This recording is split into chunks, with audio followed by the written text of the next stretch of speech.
आज प्रोकार्योटिक जो हम लोग एप्लीकेशन पढ़ रहे हैं उसमें आज हम लोग बहुत सारे एंजाइम्स और उसके प्रोटीन्स का रोल जो है ना वो देखेंगे। तो आज इन्हीं सब विषयों पर हम लोग जानकारी प्राप्त करेंगे और इसके जो इम्पोर्टेंट पॉइंट्स हैं उनको सीखेंगे, देखेंगे कैसे काम करते हैं, क्या चीजें हैं ये। और सबसे पहले बात हम शुरू करें। आज जो सबसे पहला हमारा एंजाइम है उसका नाम है टोपियोआइसोमेरेज। टोपियोआइसोमेरेजेस। अगर इस एंजाइम को देखें, यह आइसोमरेज है। आइसोमरेज का मतलब हो जाता है similar molecular formula, different structural formula. ठीक है, अर्थात मॉलिक्यूलर फॉर्मूला तो एक ही जैसा हो लेकिन स्ट्रक्चर में कुछ न कुछ बदलाव हो। तो पहला चीज ये आता है। ठीक है, टोपियोआइसोमेरेज वो एंजाइम है जो डीएनए रेप्लिकेशन के दरमियान में जो क्वाइल्स पैदा होते हैं, उस क्वाइल को हटाता है। तो पहले एक बार समझाते हैं।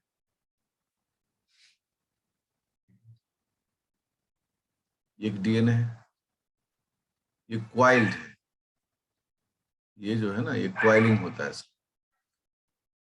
अब जब ये रेप्लिकेशन के दरमियान में खुलता है,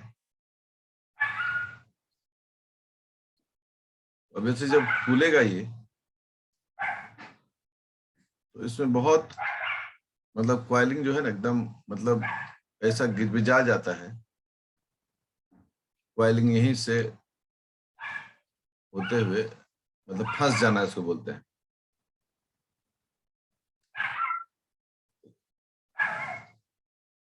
इस तरह से ये क्वाइलिंग होता है और इस तरह के क्वाइलिंग को हम लोग क्या कहते हैं? Positive coiling. अब पॉजिटिव क्वाइलिंग के कारण क्या हो रहा है? यहाँ पर आके ये फंस जाएगा। देखिए खुलते हुए यहाँ आ रहा है, आ रहा है, आ रहा है, आ रहा है, आ रहा है और यहाँ पर आके ये रुक जाएगा। क्यों रुक जाएगा रेप्लिकेशन? क्योंकि यहाँ पर पॉजिटिव क्वाइल है। ठीक है ना, अब इस पॉजिटिव क्वाइल को हटाना पड़ेगा। यदि हम पॉजिटिव क्वाइल को हटाते हैं तो कैसे हटाएंगे? अभी देखो इस क्वाइल को हम ऐसे समझाते हैं कि मैं थोड़ा डायग्राम बड़ा करके बनाता हूं।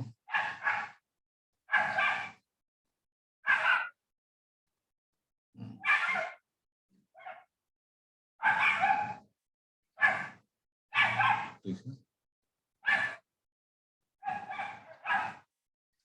इस तरह से क्वाइल है। यदि इस तरह से क्वाइल है तो पहले तो हमको यहाँ पर एक कटिंग लगाना होगा। पहले क्या करना होगा?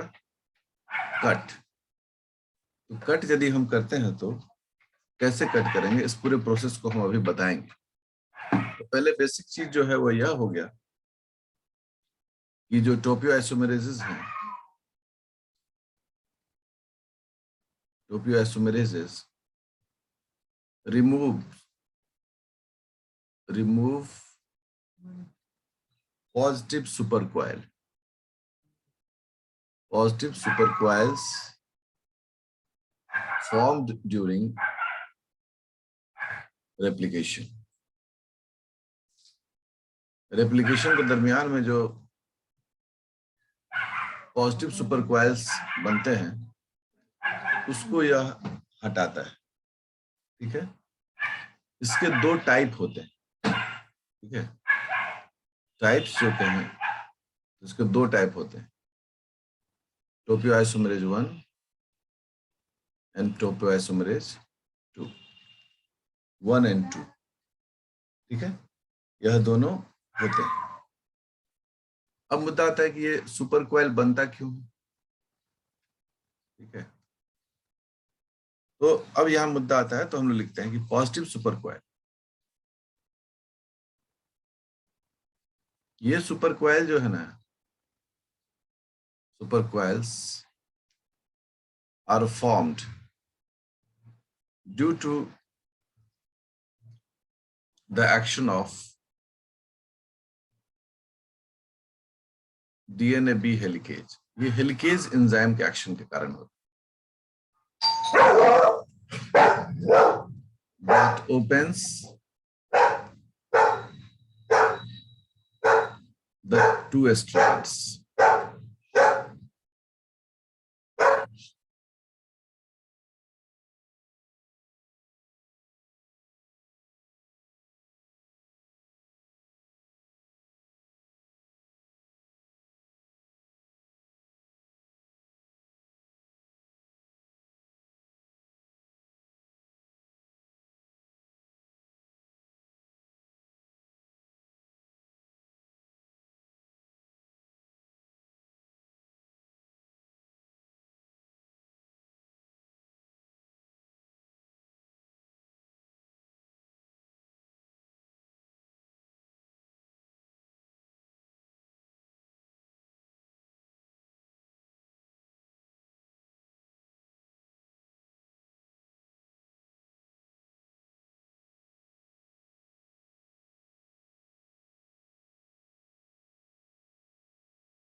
देखिए, अब जो है बता रहे हैं कि जो पॉजिटिव सुपर कॉइल हुआ तो उसमें तो रेप्लिकेशन रुक गया।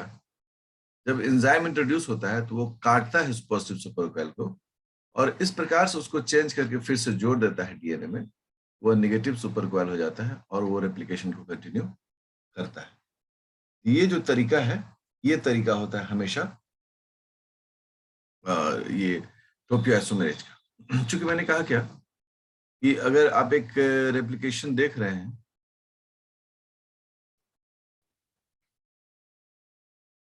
ठीक है, ये रेप्लिकेशन चल रहा है इसमें,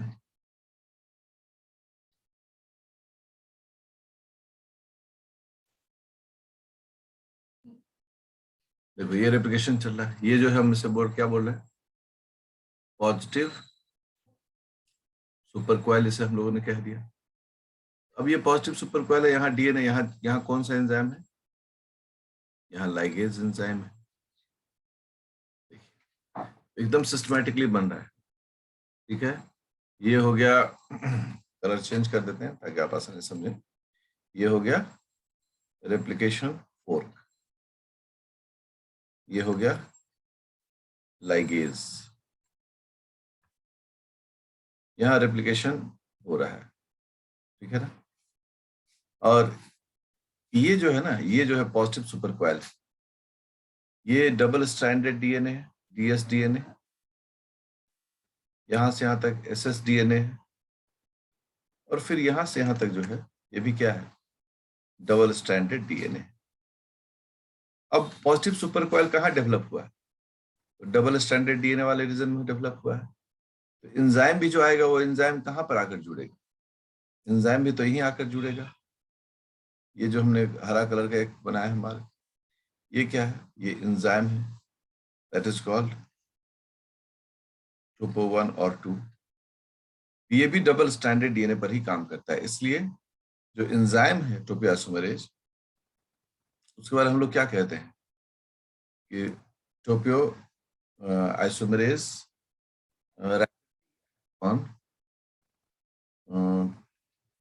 isomerase rapidly acts on double stranded DNA. Double stranded DNA पर बहुत तेजी से ये काम करता है। अब इस पूरे मैकेनिज्म में अगर आप देखें तो मैं बड़ा एक सामान्य तरीके से आपको ये समझाता हूँ, उतना मैं घिच पिच डायग्राम नहीं बनाऊंगा।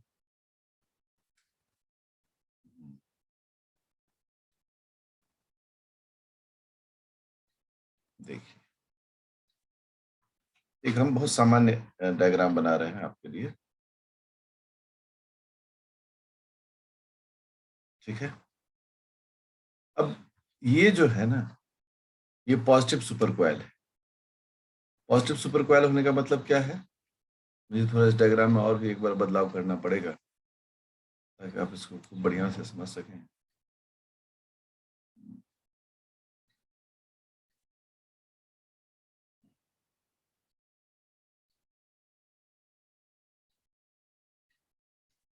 क्योंकि डायग्राम समझ में आ जाना आपकी समस्याओं का समाधान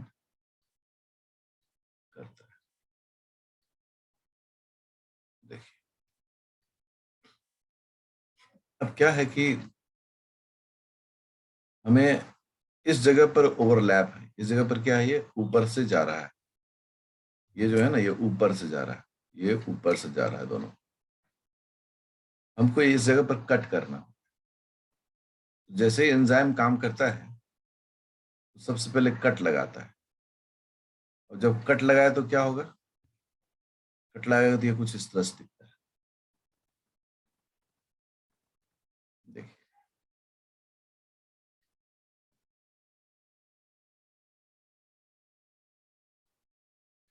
ठीक है।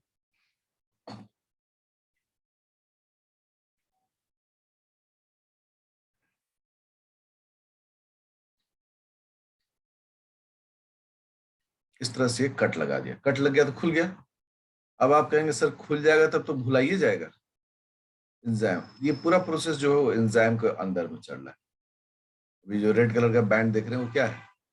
वो एंजाइम है, मतलब कटा भी उसको पकड़ कर रखे हुए। एंजाइम ने उसका साथ नहीं छोड़ा है। ये जो है वो टोपियोइसोमेरेज, ठीक है ना। एंजाइम उस कटे हुए हिस्से को अपने में पकड़ लिया। अब पकड़ने के बाद क्या करेगा वो? इस कॉइल को घुमाएगा, और इस कॉइल को इस तरीके से घुमाएगा अब कि आगे जो ये कॉइल है,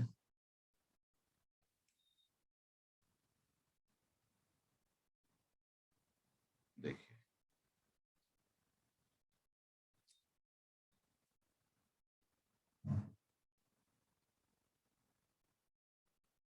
वो अब पीछे से आ गया। पहले क्या था, ये ऊपर से आ रहा था। अब ये कहाँ कहाँ से आ रहा है? नीचे से। जहां ये पॉजिटिव सुपर कॉइल था वहीं पर ये नेगेटिव सुपर कॉइल है। और इस तरह से क्या होगा, ये ढीला हो गया, और ढीला ही होते ही फिर ये वो खुल जाएगा, खुलेगा, ठीक है ना। तो अभी जो ये काम करने का तरीका है वो क्या है कि पहले कट किया, और अगले स्टेप में क्या किया, उसको कॉइल को घुमाते हुए उसको रीज्वाइन करा दिया। रीज्वाइन मतलब फिर से उसको जोड़ दिया। तो कट एंड रीज्वाइन, इस एंजाइम को हम लोग कट एंड रीज्वाइन एंजाइम कहते हैं। टोपियोइसोमेरेज को, आइसोमेरेजेस को हम लोग कट एंड रिजॉइन एंजाइम कहते हैं, ठीक है। अब यहाँ मुद्दा है कि भाई दो तरीके का हमें दिख रहा है। ये जो दो तरीके का दिख रहा है उसको कैसे हम डिफरेंशिएट कर सकते हैं? तो अब डिफरेंशिएट करने के लिए हम लोगों ने टोपो 1 और टोपो 2 के बीच में एक हम लोगों ने ये बना लिया कि अब हम इसको स्टडी करेंगे। चलिए, तो ऐसे डिफरेंशिएट कर देते हैं। अब डिफरेंशिएट करने के बाद आप देखें, जो सबसे पहला पॉइंट है, फर्स्ट पॉइंट, वो है ये टोपो 1 जो है ये cut only one strand of the DNA, ठीक है ना। ये डीएनए के एक ही स्ट्रैंड को काटता है, जबकि 2 इसलिए नाम पड़ा, ये बोथ स्ट्रैंड्स को करता है, दोनों स्ट्रैंड्स। अब इसे पिछले डायग्राम में चलते हैं। यहाँ दोनों स्ट्रैंड कट गया, इसका मतलब यहाँ पर टोपो 2 आया। और सोचो कि अगर एक ही स्ट्रैंड करता, एक स्ट्रैंड कंटिन्यू रहता, एक स्ट्रैंड करता, तो फिर हम लोग क्या कहते हैं? टोपो 1 है। ये 1 और 2 के बीच का डिफरेंस है, एक स्ट्रैंड काटेगा, दूसरा दोनों स्ट्रैंड। अब अगला पॉइंट इसमें जो आता है, पॉइंट नंबर 2, वो ये है कि इसमें दो टाइप्स होते हैं। टोपो 1 में भी दो टाइप्स होते हैं। एक होता है टोपो 1A एंड दूसरा होता है टोपो 1b। इसमें भी दो टाइप होता है। इसमें क्या होता है, टोपो 2a एंड टोपो 2b। ये इसमें एक इसके टाइप्स के बारे में जानकारी। तीसरा पॉइंट जो है, अगर मॉलिक्यूलर वेट देखें, मॉलिक्यूलर किसी बायोलॉजी में मॉलिक्यूलर वेट बड़ा इंपॉर्टेंट होता है। तो 9 किलो डाल्टन ये है 91 किलो, लेकिन जबकि इसमें अगर हम देखें लगभग 174 किलो डाल्टन। इसका मतलब स्पष्ट है कि ये काफी भारी है, सेकंड वाला 1 की तुलना में भारी है। जब 1 की तुलना में भारी की बात आ जाती है तो इसका मतलब इसका मॉलिक्यूलर स्ट्रक्चर जो है वो भी ज्यादा कॉम्प्लेक्स होगा। अब अगला पॉइंट जो है, चूंकि ये एंजाइम तो प्रोटीन होता है, प्रोटीन इन नेचर। अब यहाँ सवाल आता है कि यदि प्रोटीन है तो क्या ये एक ही यूनिट का बना हुआ है या फिर इसमें मतलब अलग अलग यूनिट्स हैं। जैसे ही इसकी बात यहाँ भी आसानी से याद रखा, जो टोपियोआइसोमेरेज है 1, उसमें एक ही सब यूनिट होता है, ठीक है ना। जबकि 2 में जो है 2 सब यूनिट्स होते हैं। इसका मतलब ये जो है मोनोमर है, मोनोमेरिक, और ये जो है वो है डायमेरिक, मतलब टाइप 2 जो है वो डायमेरिक। फिर आते हैं अगले पॉइंट में। पांचवा पॉइंट में कहता है ये it can relax both positive and negative supercoils. Super और पॉजिटिव और नेगेटिव दोनों सुपरक्वाइल को रिलैक्स करता है। जबकि टाइप 2 जो है वो क्या करता है, it can relax but not DNA supercoil, ठीक है ना। ये डीएनए सुपरक्वाइल, डीएनए होता है एटीपी डिपेंडेंट, ये सुपरक्वाइल ये इसका आता है एटीपी डिपेंडेंट रिलैक्सेशन। तो सेकेंड वाला जो है थोड़ा ज्यादा डायनेमिक है, क्योंकि दोनों स्ट्रैंड को काटता है। थोड़ा एटीपी का भी खर्चा, मॉलिक्यूलर वेट भी ज्यादा होता है, मॉलिक्यूलर स्ट्रक्चर में भी डायमेरिक होता है।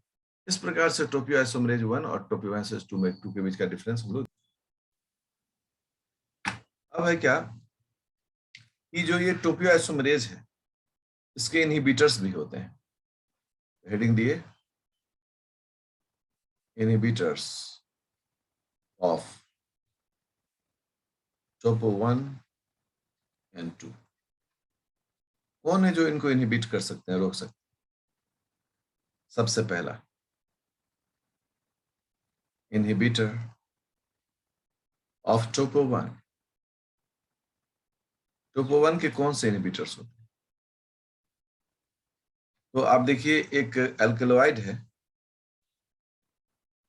एल्कलोइड है जिसे हम लोग बोलते हैं camptothecin. This is called camptothecin. ये एंटी कैंसर ड्रग में यूज करते हैं लोग, एंटी कैंसर ड्रग में, ठीक है।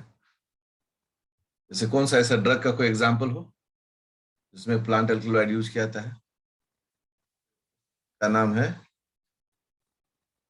टोपोटिकैन। ये एंटी कैंसर ड्रग कीमोथेरेपी में दिया जाता है। या फिर आयरेनोटिकैन। इन सब में ये एक एल्कलॉइड रहता है, और ये एल्कलॉइड क्या करता है, टोपोआइसोमेरेज 1 के काम को रोक देता है। उसी तरीके से अगर हम देखें तो वो टोपोआइसोमेरेज 2 की भी बात हो। पॉइंट 2 आया इनहिबिटर्स ऑफ टोपो 2। अगर टोपो 2 की बात करते हैं, इसका जो एग्जाम्पल है वो है ईटोपोसाइड। ईटोपोसाइड, ईटोपोसाइड, ओके। ये ईटोपोसाइड जो है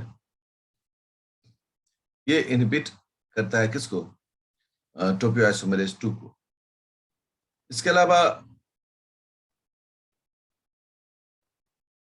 एडिपोसाइट से एक चीज और जुड़ा हुआ है, और वो क्या है कि दे इनहिबिट, किसको इनहिबिट करते हैं? लाइगेशन मतलब होता है जोड़ना, लाइगेशन ऑफ सिंगल और double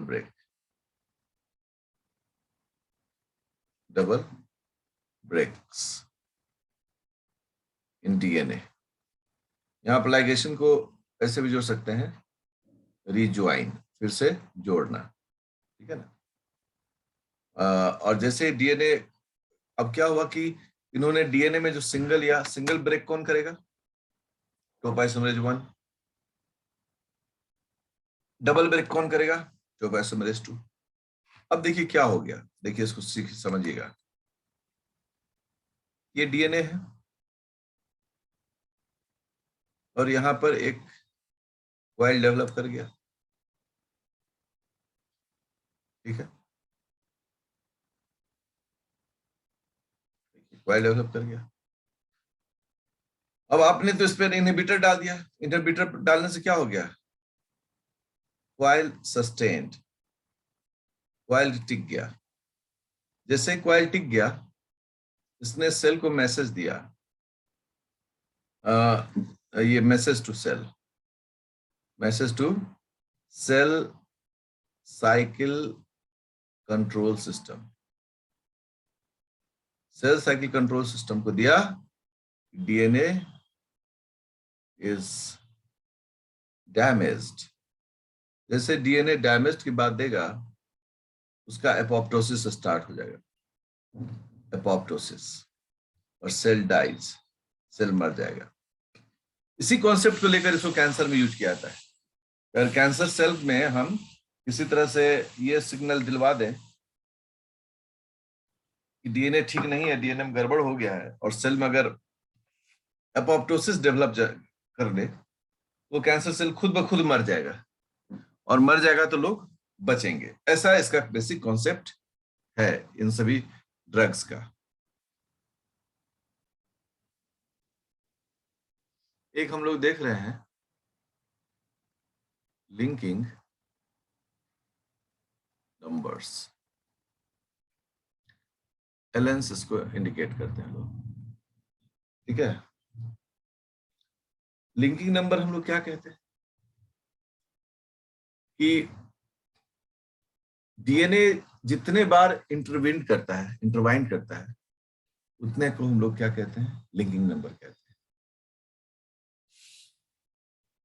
the number of times that DNA, या मतलब डीएनए ऐसे, मतलब डीएनए मतलब 2 स्ट्रैंड्स, दोनों strands are intertwined,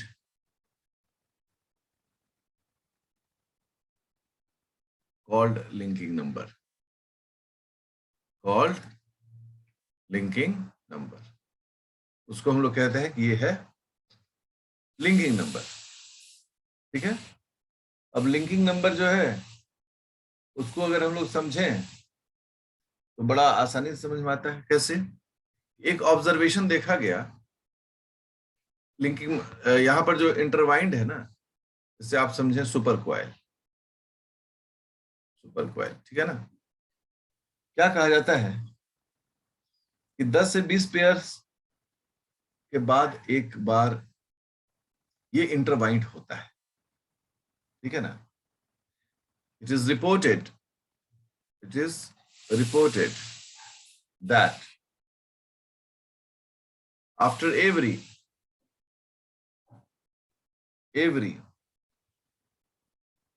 10 to 20 base pairs,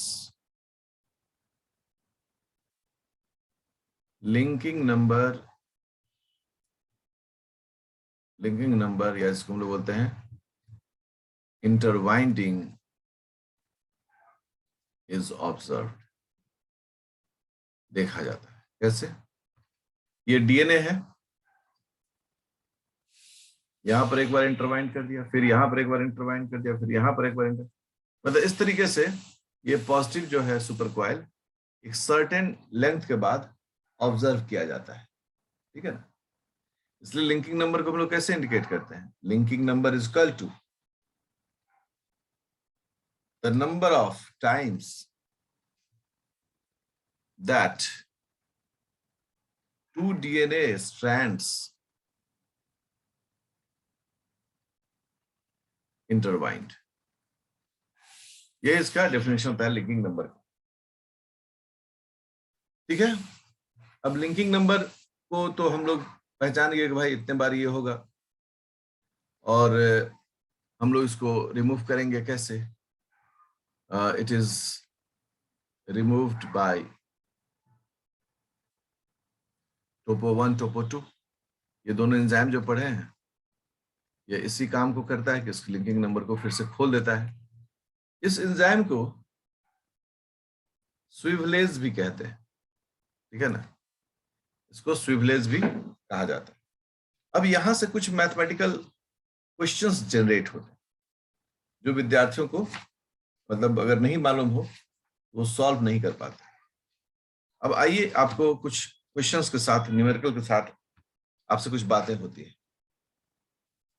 अभी आपको मैं एक डीएनए बना रहा हूं, सर्कुलर डीएनए, ठीक है। ये एक सर्कुलर डीएनए है, प्लाज्मिड होगा। अब आपको यहां बताना है इसमें ट्विस्ट कितना है। ट्विस्ट को हम लोग TW से इंडिकेट करते हैं, कितना है। दूसरा, विड्थ ऑफ डीएनए कितना है, इसको हम लोग W से इंडिकेट करते हैं, ठीक है। और तीसरा, इसका लिंकिंग नंबर क्या है, LN से इंडिकेट करते हैं। अब आप गौर करें, इसमें आप एक भी ट्विस्ट देख रहे हैं क्या? नहीं, ये तो पैरेलल लाइंस है दोनों, इसमें ट्विस्ट 0 है। दूसरा, अगर ट्विस्ट 0 है, ट्विस्ट मतलब हर एक टर्न, एक बार हेलिकल टर्न होता है ना, जैसे देखो ये डीएनए है, गौर करना सब, एक बार यहां हेलिकल टर्न ले लिया, एक टर्न, ये दूसरी बार लिया दूसरा टर्न, ये तीसरा, तो यहाँ 3 ट्विस्ट हो गया। यहाँ तो दोनों पैरेलल लाइंस है इसलिए कोई ट्विस्ट नहीं है, 0। और वृत्ति का मतलब क्या होता है? ये वृत्त जो लिए है उसका मतलब, ये तो ट्विस्ट हो गया। और वृत्त को कैसे हम लोग इंडिकेट करते हैं, वृत्त को कैसे डिफाइन करते हैं? द नंबर ऑफ टाइम्स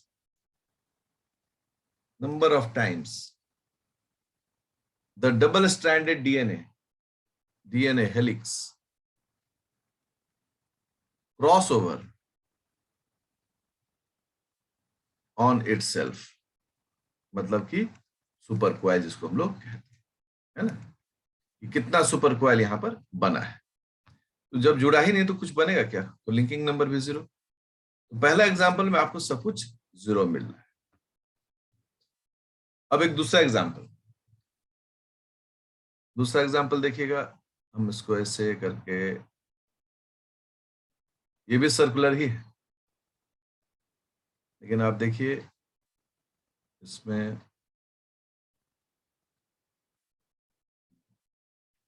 अब ये सर्कुलर तो है लेकिन ये हेलिकल भी है, मतलब इसमें हेलिक्स भी है, ठीक है। तो आप गौर करें तो कितना वृत्त होगा, एक यहां पर है, 2 3 4 5 6 7 8 9, अर्थात 9 बार जो है यह इसने क्या किया है, क्वाइल अराउंड किया है। हम लोग बोलेंगे इसका TW जो है वो है, ट्विस्ट जो है वो 9 है, लेकिन वृत्त मतलब एक भी सुपर क्वाइल दिख नहीं रहा है, तो हम लोग बोलेंगे वृत्त जो है वो 0 है। और लिंकिंग नंबर की बात होगी तो लिंकिंग नंबर जो है इसमें अब वो कितना दिखेगा, तो लिंकिंग नंबर के लिए एक फॉर्मूला बनाया गया। क्या फॉर्मूला बनाया गया लिंकिंग नंबर के लिए?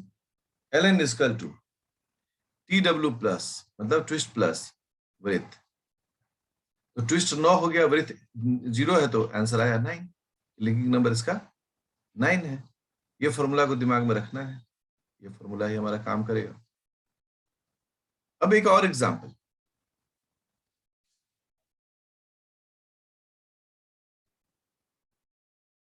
देखिए, ये है एक डबल स्ट्रैंडेड डीएनए, ठीक है। अब यहां पर ट्विस्ट को गौर करो तो कितने ट्विस्ट है यहां पर, 1 2 3, यहां ट्विस्ट हमने कहा 3 है। और वृत्त कितना है, वृत्त सिर्फ एक ही बार दोनों एक दूसरे को सुपर क्वाइल किया है, तो 1। तो इसका जो लिंकिंग नंबर है वो लिंकिंग नंबर क्या होगा, 3 + 1 = 4। अब एक और डायग्राम,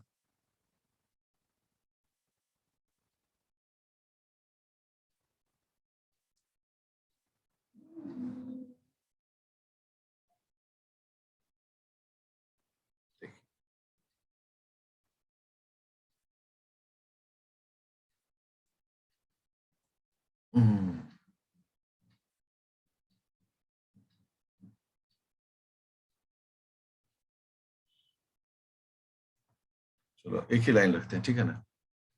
अब अगर आप गौर करें यहाँ पर, ये जितने पॉइंट्स हैं क्रॉस ओवर पॉइंट्स, ये सब इसके वृत्त कहलाते हैं। और ये जो हम ले रहे हैं इसके साथ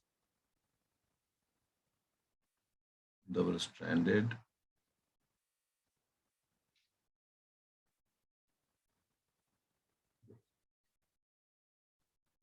ठीक है, तो अगर आप देखेंगे 1 2 3 4, 4 ही दिख रहा है, तो आप ट्विस्ट देखें 4, और विड्थ जो है वो कितना है, 1 2 3 3, तो लिंकिंग नंबर कितना हो गया, 4 + 3 = 7। ये जब भी क्वेश्चन पूछेगा तो आपको इसी तरीके से इसको आंसर करना पड़ेगा। देखो इन BDNA जो वाटसन एंड क्रिक ने दिया था, ठीक है, 1 complete coil has 10 base pairs, तो लिंकिंग नंबर क्या होगा, total number of base pairs by 10 base pairs, ये फॉर्मूला होता है। अब देखो कोई कहे कि कोई एक डीएनए है जिसमें 1000 बेस पेयर्स हैं, तो बताइए लिंकिंग नंबर कितना होगा। तो हम बोलेंगे linking number is equal to 1000 base pairs by 10 base pairs, ठीक है। हम बोलेंगे इसमें 100 लिंकिंग नंबर, ये ऐसे आंसर होता है।